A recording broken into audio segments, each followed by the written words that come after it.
On November 13th, Call of Duty Black Ops 2 was released into the world, and 11 hours after midnight release, I returned the game, and I posted a video talking about how bad the game was.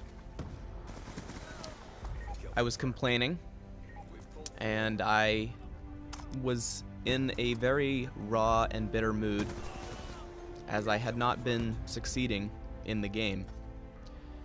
And so with 11 hours of gameplay, I brought the game back to my local GameStop.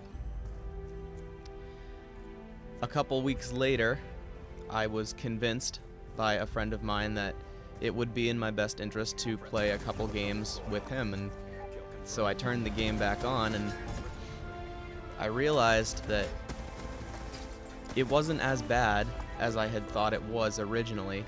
Maybe some of the connections had been fixed. It's still not a perfect game by any means, and I know that I had told you guys that I would never post Black Ops 2 gameplay on my channel. But, as you probably know, and I'm sure many of you have heard, there was a tragic school shooting in Newtown, Connecticut the other day. Now, what does this have to do with Call of Duty Black Ops 2, you might ask?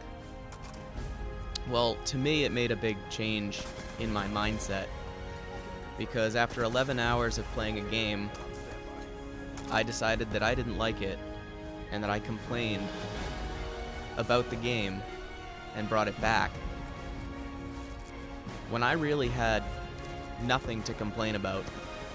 I had no gameplay really to go by, and even so, had this been the worst game of all time, it's still a video game in the end, and it's nothing to complain about.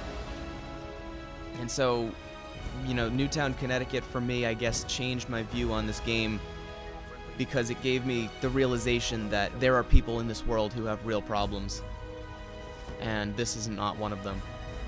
This has been Chris.